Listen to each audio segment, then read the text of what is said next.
Hero में हीरे कोहिनूर की कहानी सदियों पुरानी है।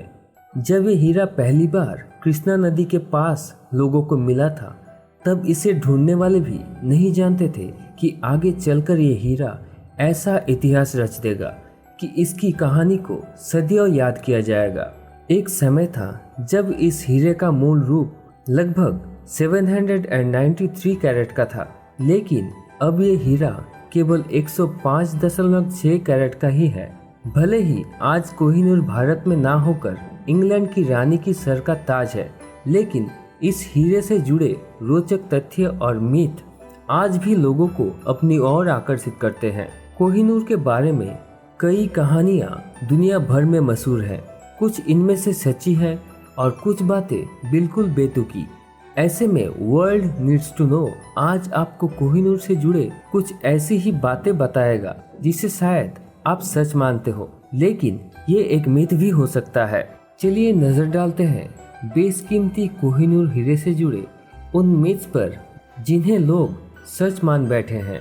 कोहिनूर के बारे में एक कहावत बहुत ज्यादा प्रचलित है कि वो मुख्य रूप से भारत का हीरा है, लेकिन क्या कभी आपने सोचा है कि जमीनी हकीकत में इस बात की गहराई में जाएंगे तो कोहिनूर भारत से निकला जरूर था, लेकिन 40 में नादिर शाह भारत को लूटकर ये हीरा अपने साथ ले गए। और केवल कोहिनूर ही नहीं, इसके अलावा 2 हीरे और थे जिन्हें दरियाए नूर और ग्रेट मुगल डायमंड के नाम से जाना जाने वाला ये 2 हीरा भी नादिर शाह के साथ भारत से गायब हो गए, जिसके बाद 19वीं सेंचुरी में कोहिनूर भारत पहुंचा। इस बीच 200 सालों तक इस बेशकीमती हीरे पर ईरान का कब्जा रहा। मिथ: कुछ लोग कहते हैं कि कोहिनूर हीरे में कभी कोई खोट नहीं रहा और वो शुरुआती दौर से ही बेहद खूबसूरत रहा। सच्चाई हमें बताती है कि तराशे जाने से पहले कोहिनूर में कई खामियां थी। इसके बीचों बीच से पीले रंग की लकीर गुजरती थी। लाइंस के बड़े होने की वजह से लाइट कोहिनूर से रिफ्रैक्ट नहीं होती थी। ऐसे में क्वीन विक्टोरिया ने दोबारा इस हीरे को तराशने का आदेश दिया और यही वजह है कि कोहिनूर अपने मूल रूप से काफी छोटा हो गया। आज इस हीरे का मूल रूप 105.6 कैरेट है। मिथ: कोहिनूर को लेकर ये मिथ सबसे ज्यादा मशहूर है कि कोहिनूर 13 शताब्दी में कुल्लूर की खदान में मिला था। सच, लेकिन इतिहास से ये आंकड़े मिलाने पर बता पाना नामुमकिन है कि असल में कोहिनूर कब और कहां से निकाला गया था। कुछ लोगों का ये भी मानना है कि कोहिनूर असल में सूखी पड़ी कृष्णा नदी में पाया गया था, क्योंकि भारत में पहले समय में हीरे नदियों में मिला करते थे। इन्हें खदानों में नहीं ढूंढा जाता था। मिथ: सुनने में आता है कि कोहिनूर मुगल एम्पायर का सबसे अनमोल खजाना था। सच, जरा आप ही सोचिए कि क्या इतने बड़े राजवंश का सबसे अनमोल खजाना क्या केवल एक हीरा हो सकता है? फैक्ट्स बताते हैं कि हीरो को लेकर खास प्रेम केवल सिख और हिंदू में था।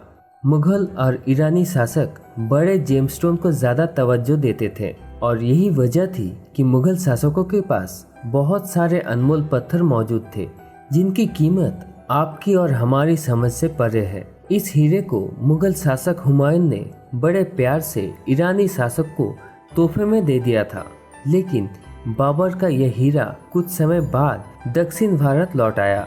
मिथ: माना जाता है कि मुगल सम्राट मोहम्मद शाह रंगीला से पगड़ी बदलने के खेल में बड़ी आसानी से यह हीरा ले लिया गया था। आम लोगों में ये विचार काफी प्रचलित है कि मुगल शासक हीरे को अपनी पगड़ी में छिपाकर रखते थे और नादिर शाह ने बड़ी चालाकी से इसे हथिया लिया था। सच, ये बात कई मायनों में एक बड़ा झूठ है, क्योंकि इतिहासकार ये मानते हैं ये हीरा पगड़ी में नहीं रखा जा सकता, क्योंकि ये उस समय बनाए गए सबसे कीमती फर्नीचर मयूर सिंहासन से जुड़ा हुआ था और इसे निकालना नामुमकिन था। इस सिंहासन को शाहजहां ने बनवाया था। तो ये थे कोहिनूर से जुड़े 5 ऐसे फैक्ट्स जो कोहिनूर को लोगों के बीच मशहूर बनाते हैं। लेकिन कोहिनूर से जुड़ी ये बातें कितनी सच्ची है, इसके बारे में कम लोग ही जानते हैं। आज की इस वीडियो में बस इतना ही। मिलते हैं अगले वीडियो में।